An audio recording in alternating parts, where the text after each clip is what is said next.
Good Monday morning to you, Cross Church. I hope you are well. Just a great morning. Feels great outside. We're finally on the downhill slide of summer. I'm ready for it to exit.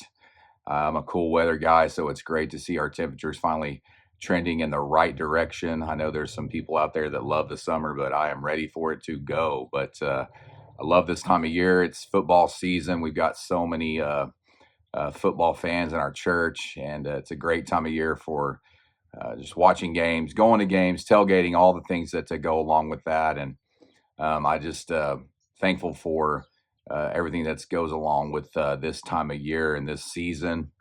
And I just kind of want to tell you a story about something that happened to me almost, oh gosh, 29 years ago, I believe it was in the season of 1995. Um, I was going into my sophomore year, and I had worked hard all summer. Um, at Summer Pride, lifting weights, all doing all the things that you're required to do, and I had earned a starting spot as an inside linebacker. And as you all know, Daniel and I were above average high school football players.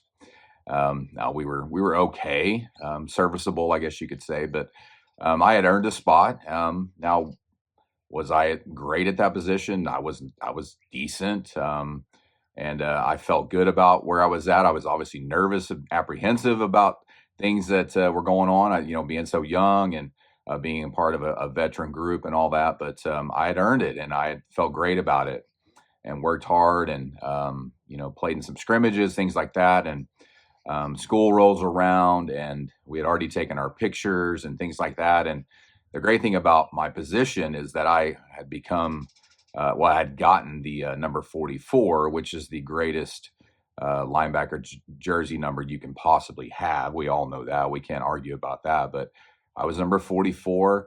And I can't find the picture. I don't know where the picture is, but if you look at the picture, I am number 44 in the picture. And just it was a great start to that sophomore year.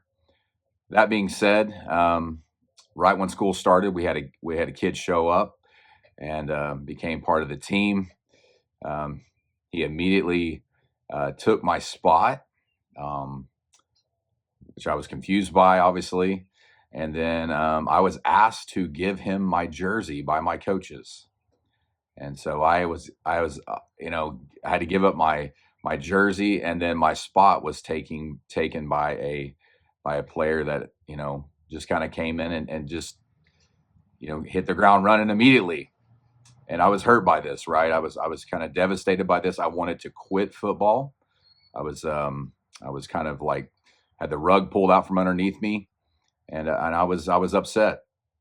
And because I put the work in, I felt like I'd done all the right things to earn that spot, and then it was just taken from me, and I felt like things were handled the wrong way. And I wanted to quit, but I did not quit. And I don't really remember what persuaded me. Probably talking to my brother, probably talking to my great youth pastor. I'm sure there's some fogginess there in terms of my decision to not quit, but I'm glad I didn't quit. And I look back on that moment in time, and I think about what happened, what would have happened had I quit. Obviously I wouldn't have probably played football again for my high school career. I probably would not be a coach now. My love for the game would probably not be as great as it is at the moment. It could go on and on. But the frustrating thing about all this is that I knew that I put the work in, I'd done all the right things, and it was just taken from me, right? And one of the things that I think that I can take from this story, and I hope that you can take from this story as well, is that we need to be thankful that we don't know the outcome of the things that we are going through, right? Or the end result.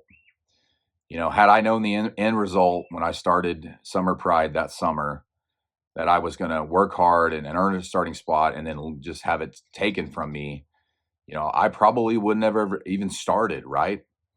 And I think it's a blessing that we don't know the end result of things that happen to us in our lives, because a lot of times we would not even start things, and we wouldn't get better with things that we go through, and with failure and disappointment, and being treated unfairly, and not liking the outcome or the results. But the Bible is very clear about how we're supposed to handle situations like this. Okay.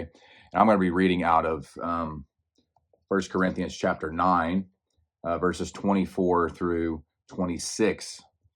And Paul says, "Surely you know that many runners take part in a race, but only one of them wins the prize. Run then in such a way as to win the prize. Every athlete in training submits to strict discipline in order to be crowned with a wreath that will not last, but we do it for one that will last forever. That is why I run straight for the finish line. That is why I am like a boxer who does not waste his punches." And that's a great scripture, not only to apply to our lives that things we're going through on this earth, but obviously we can apply it to our eternal salvation, our eternal place in heaven. And so I tell you this story. I tell you, what happened to me, because I want you to feel sorry for me. No, I don't.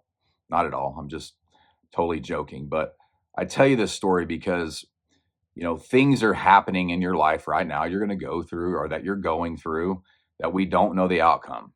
You don't know what's going to happen at the finish line, what place you're going to come in, who's going to cheat, who's going to, you don't know. And I think we got to be thankful for that. And we have to run to win. We have to train our bodies to win.